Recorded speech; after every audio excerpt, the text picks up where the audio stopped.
Nagaa faraarri jaalalli waaqayyo dataan adda malee siniif habaayatu hordoftoota fi kabajamtoota jaalanne shoo akkam jirtu nagaa keessanii alubbuleettiin keessan nagaa guutuu irraa afaan qaba. Warroonni haaraa gara mana jaalanne shoo dhuftanii yuutuubii kana sabiskiraayib godhaa siniin jechuun jaaladha. Akkasuma laayik godhaa viidiyoon keenya namoota biroo bira akka qaqqabuuf akkasumallee laayik gochuun keessan guddina chaanaalii keenyatiif nu fayyada jechuudha. Gootaan sinaa eebbisu warroonni maatii jaalanne shoo tanis immoo laayik gochuudhaan jalqaba. Videoon kun isinitti tole sheerii godha yaada keessan komentii jalatti nu barreessaa. Tolee nagaa kootiittaan sudhaan egaa yeroo ammaa kana miidiyaa kanarraa wantootni baay'een isaa deemaa jira keessumattuu mootiinii waa'ee artistii Galatii Burqaatii fi yeroo darbe Gammadaa Shoo irratti hir'isaa miidiyaa irratti dhiyaattee kan turte namoonni baay'een afaan Oromootiin afaan Amaariffaatiin kallattii garaagaraatiin viidiyoo hojjechaa turanii akkasumallee birmannaa guddaa gochaa fi turanii dhugaa dubbachuuf baay'een gammade jechuudha gaafa namni akkaataa kanatti imimmaan nama argee waliif birmatu hojii boonsaa oolanii jiru jechuudha. Sabni keenya aadaa miidiyaa fayyadamuun keenya yeroo tokko tokko akkuma miidhaa qabu faayidaa guddaa akka qabu gochuu qabna jechuudha. Miidiyaaleen hawaasaa kuni miidhaas qabu faayidaas qabu nama itti fayyadama beekeef immoo ittiin faayidaan isaa baay'ee daran guddaadha jechuudha. Nama garuu mootiin itti fayyadama isaa hin beekneef akkasuma keessa jiraatuu fi miidhaan isaas immoo akkasuma guddaadha jechuudha.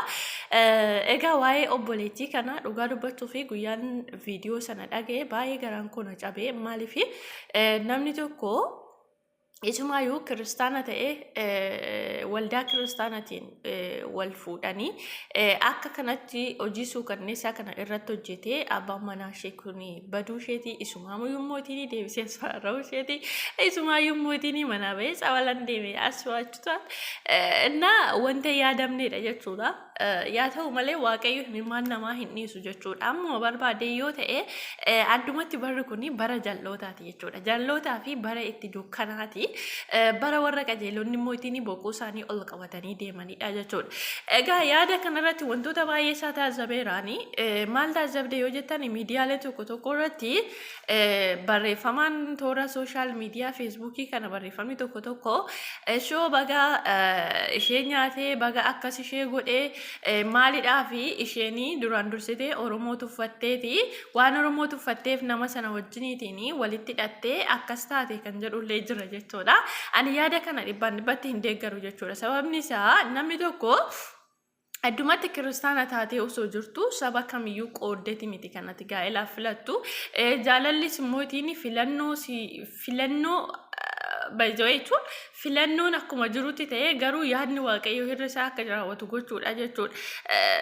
Tarii jalqabatti isheen namni kun naaf ta'a jettee hubattee namni gaafas jaalatu mootiin bakka duraan dursee warri dhiiraa irra guddaa isaanii hollee isaanii dhugumaan jalqabatti sii kennanii si mootiin bakka erga honnee kee booji'anii booddeedha kan isaan si miidhuu danda'u jechuudha. Osoo nama kanas ta'uu baate wanti ishee irratti raawwate kuni yaada waaqayyootiin alatti wanti namarratti raawwatu akka hin jirre beekuu qabnaa jechuudha. Wannumti barbaade haa raawwatu wanti ishee irratti raawwate kuni yaada waaqayyootiin ala miti. Wanti ishee irratti raawwate kuni kan ishee kuni miidiyaa bakkeetti ba'ee imimmaan dhaloota baay'ee mootiin waaqayyo ittiin maal gochuu barbaadeeti qorsuu barbaadeeti jechuudha. Akka yaada waaqayyootti yaada.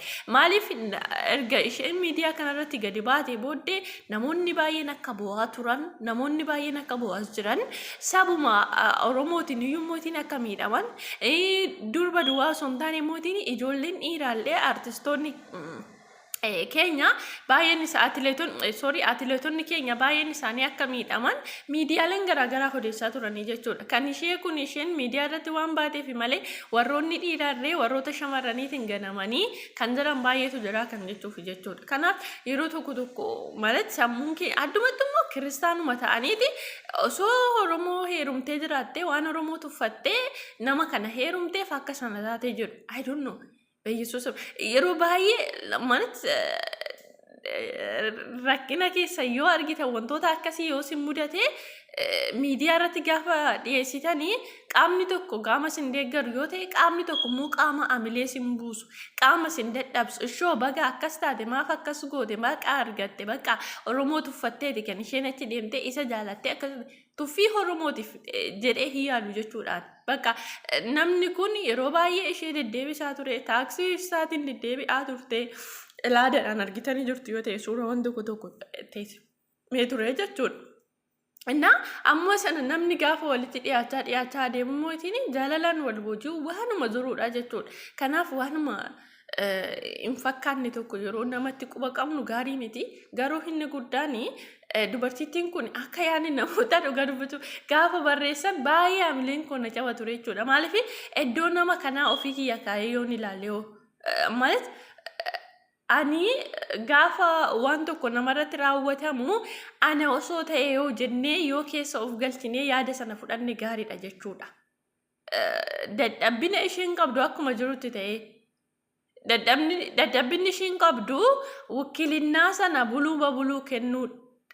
Wakiilinnaa fakkeenyaaf namoonni akka kanatti gara fuulduraatiif wakiilinnaa kennuu yeroo barbaadanii namni sun qabeenya wakiilinnaa kennuun hin danda'amu. Garuu namni sun qabeenya keessanii gurguruu jijjiiruu akka hin dandeenyetti wakiilinnaa kennuu qabdu jechuudha. Yookiin itti gaafatamaa kennuuf yoo barbaadan akka namni suni qabeenya keessan sana wulii akkasitti barreeffachuu hin dandeessu. Mootummaatiin jechuudha. Jijjiiruu akka hin dandeenyetti namni sun gurguruu akka hin dandeenyetti ni danda'amaa jechuudha wakiilinnaa kennuun. Itti gaafatamummaa erga kennitanii fi namni sun qabeenya keessan sana to'achuu duwwaa ilaaluu duwwaa dhanii maal gochuu qabdu kennuufii qabdu malee muluu bakka qabeenya sana akka gurguruu fi yoo kennitan miidhamaan isin jechuudha. Kanaaf wantoota akkasiirra illee of eeggannoo gochuun barbaachisaadha. Akkaataa kanaatiinis itti gaafatamummaa namaaf kennuu hin dandeenya jechuudha. Akka inni gurguruu hin dandeenyetti jijjiiruu akka hin dandeenyetti jennee qabeenya sana kennuu hin dandeenya jechuudha. Kanaaf inni guddaan dubartittiin kun waaqayyo ishee gargaaree himimmaan ishee kanas argee akkaataa kanatti mootiin namni kunillee seera jala oolee jira jedhame miidiyaan baay'een haasaa ture. Gaafa egaa seera jala oolu mootiin namni kun argitanii jirtu suura isaa namoonni baay'een jechuudha. Meeshaa qabatee jira jechuudha. Argitanii ishee sodaachisaa ture. Namni kun qabeenya ishee sana fudhatee dubartii biraa fuudhe.